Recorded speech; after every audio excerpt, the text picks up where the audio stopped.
Hey YouTube, it's Keith, and today is Wednesday, November 21st, and I'm making my second video for TransBrosTV. So the topic for me this week is knowing I was trans, or how I knew I was trans and when I knew I was trans.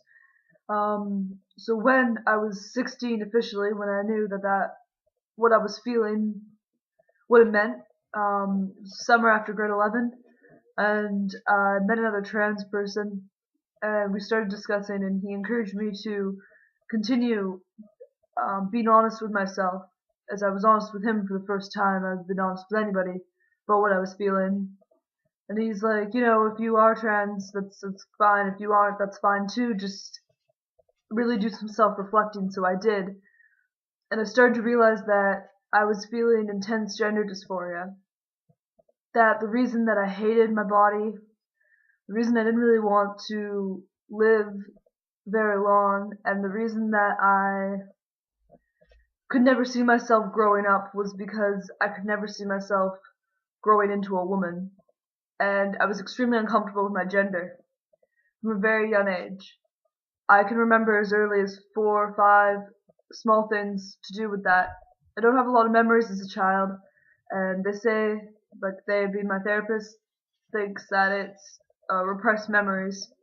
But I don't really know. I don't really care. All I know is that I do have some memories before puberty of being uncomfortable when being referred to as a girl and being confused. But mostly, it all started to come to the surface when I was starting puberty. I started puberty around age 10, and I was really confused because I wasn't going through what my brothers had just gone through, and we started getting divided up a lot more in school. I noticed like the divide between men and women, or girls and boys, I guess, we were like 10, was a lot more obvious, and that made me really uncomfortable, and what was happening to my body made me uncomfortable. By the time I started to grow breasts, I was severely depressed at a young age. This was before high school, which year I was 13 when I went to high school. Here where I live, it's kindergarten to grade 7 is elementary school, and high school is grade 8 to grade 12.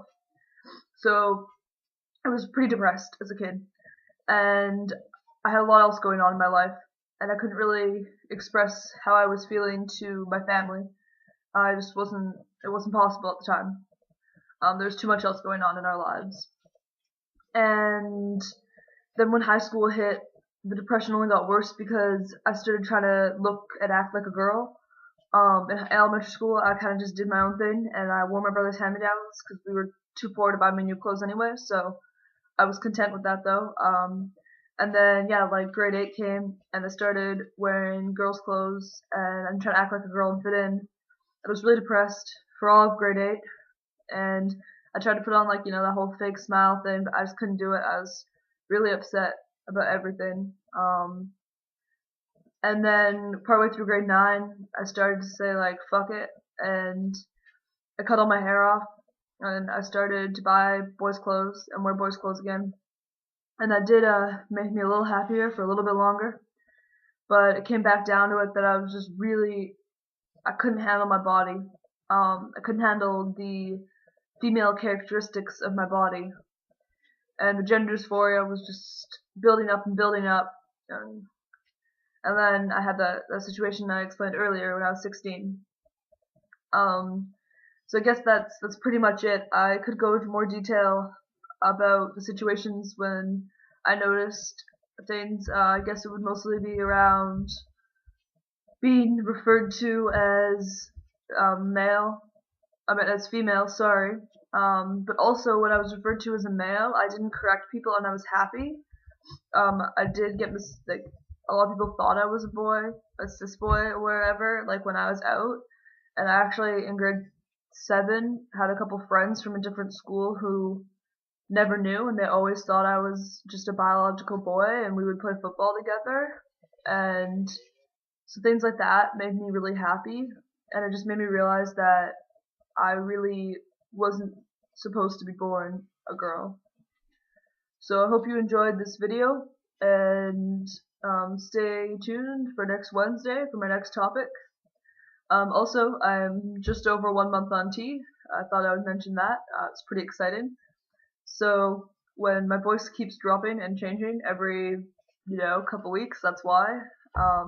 And yeah, so hopefully you guys will be able to share in the changes with me as they happen. I won't talk about them too much on this channel, but I might mention them a bit. So thank you for watching. I hope you enjoyed it.